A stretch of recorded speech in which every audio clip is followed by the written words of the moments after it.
Hello everyone.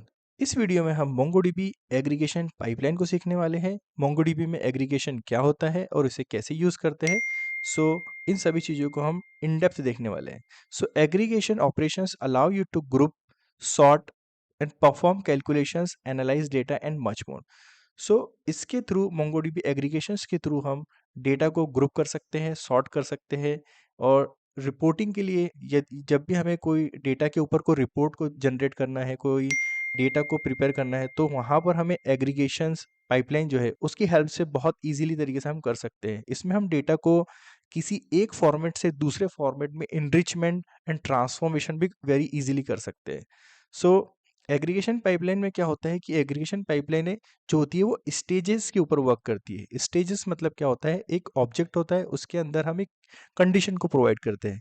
So the order of this stages are important. इस stages की जो होती है ऑर्डर वो इम्पोर्टेंट होता है, क्योंकि ये स्टेजेस जो होती है वो एक सिक्वेंशियल एक मैनर में एग्जीक्यूट होती है। तो इसके अंदर हम प्रैक्टिकल एग्जांपल देखेंगे कि हम स्टेजेस को किस तरह से क्रिएट कर सकते हैं। उसके बाद आप इस इन्हीं स्टेजेस का यूज़ करके एग्रीगेशन पाइपलाइन को बना सकते हैं। So aggregation pipeline is nothing but a collection of stages. और स्टेजेस जो होती है वो एक इंडिविजुअल कंडीशन होती है और उन इंडिविजुअल कंडीशंस को मिलकर एक पाइपलाइन बनती है। सो हर एक स्टेज जो रहती है वो किसी इनपुट डेटा को एक्सेप्ट करती है और वो स्टे स्टेज उस डेटा को ट्रांसफॉर्म करके या उस डेटा को चेंज करके आउटपुट देती है। सो हर एक स्टेज पर ये डेटा को इनपुट करती है और डेटा को आगे आउटपुट देती है। तो इसमें क्या होता है कि जैसे एक स्टेज इनपुट को लेती है, प्रोसेस करती है और वो आउटपुट को दूसरी स्टेज को देती है। तो इस तरह से हमारा सिक्वेंशियल एग्जीक्यूशन होता है। सपोज हमारे पास 3 स्टेज है, देखिए। सो स्टेज 1, स्टेज 2, स्टेज एन। अब यहाँ पर क्या कर रहे हैं, स्टेज 1 में इसके सोर्स डेटा मोंगोडीबी का कलेक्शन हो गया, क्योंकि जो कलेक्शन एग्रीगेशन होता है वो कलेक्शन पर अप्लाई होता है, ना कि डेटाबेस पर। किसी एक कलेक्शन, जैसा हमारे पास एक कलेक्शन है सपोज स्टूडेंट्स कलेक्शन, तो उसके ऊपर हम एग्रीगेशन पाइपलाइन को अप्लाई करेंगे। तो सबसे पहली स्टेज के अंदर जितना डेटा उस कलेक्शन में होगा वो उसके लिए इनपुट बन जाएगा। और यदि पहली स्टेज के अंदर हम कोई कंडीशन को पास करते हैं तो उस कंडीशन से फिल्टर आउट होकर डेटा दूसरी स्टेज में जाएगा। And in the same way फिर दूसरी स्टेज में भी डेटा एनरिच होगा, ट्रांसफॉर्म होगा या फिल्टर आउट होकर तीसरे स्टेज में जाएगा। इस तरह से ये nth स्टेज तक ट्रेवल करता रहता है और जैसे ही लास्ट स्टेज में जाता है तो वहां से हमें रिजल्ट आउटपुट मिलता है। तो इस स्टेजेस का कलेक्शन को हम एग्रीगेशन पाइपलाइन बोलते हैं। देखिए एक रियल टाइम एग्जांपल, जैसे कि सपोज ये इनपुट है, ये एक हमारा कलेक्शन हो गया और इस कलेक्शन ये कलेक्शन इस स्टेज के ऊपर एक इनपुट की तरह जा रहा है। अब ये जो मैच है ये किसी कंडीशन को मैच करके डेटा को फ़िल्टर करके आगे वाली स्टेज में दे रहा है और ये जो है स्टेज ये ग्रुप कर रही है डेटा को। डेटा को ग्रुप करने के बाद इसने तीसरी स्टेज को डेटा को सेंड किया। तो सॉर्ट वाली स्टेज के लिए इस स्टेज का आउटपुट इसके लिए इनपुट बन गया, इस स्टेज का आउटपुट इसके लिए इनपुट बन गया। इन द सेम वे जो जो प्रीवियस स्टेज का आउटपुट होता है वो नेक्स्ट स्टेज के लिए इनपुट होता है। देखिए इसके लिए ये इनपुट हुआ, इसने जो डेटा ट्रांसफ़ॉर्म किया वो इसके लिए इनपुट हुआ, इसने जो डेटा ग्रुप ने ट्रांसफ़ॉर्म किया वो इसके लिए इसने इसके अंदर इनपुट हुआ। अब लास्ट में डेटा जो होता है वो जनरेट एज़ अ आउटपुट होता है।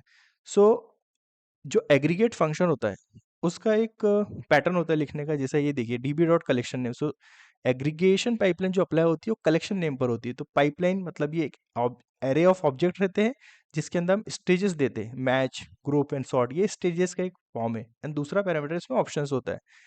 एंड एग्रीगेशन जो वर्क करता है वो इन मेमोरी वर्क करता है, क्योंकि हम जब क्यूरी को रन करते हैं तो वो पूरा डेटा के ऊपर ऑपरेशन परफॉर्म करता है और इन मेमोरी रहता है। So each stages can use up to 100 MB of RAM.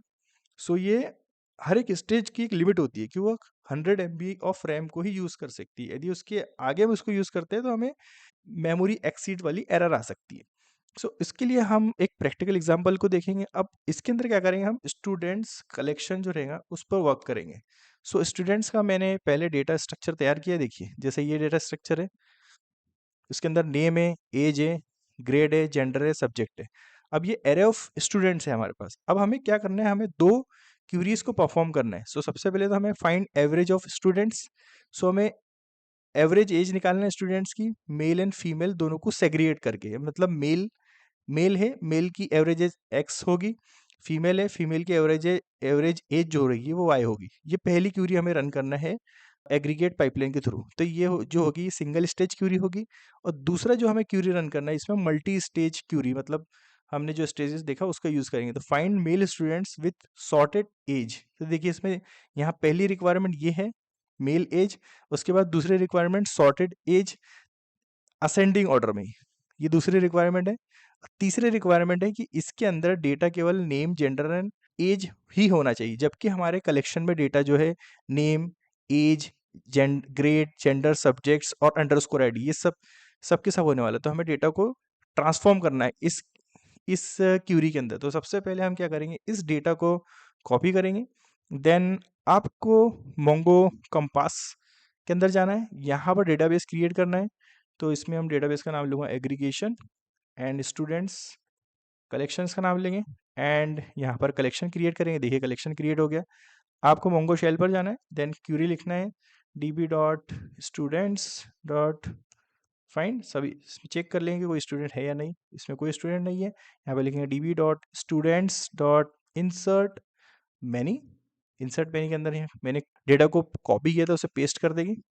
देखिए डेटा पेस्ट हो गया, देन डेटा यहाँ पर इंसर्ट हो चुका है। तो यहाँ पे लिखेंगे, हम चेक करेंगे एक बार यहाँ पर आके, इसे रिफ्रेश करेंगे। सो देखिए डेटा यहाँ पर आ रहा है, इसका मतलब हमारा डेटा सक्सेसफुली इंसर्ट हो गया। अब इस डेटा के ऊपर हमें पहली क्यूरी को लिखना है, find average age of students male female segregate करके।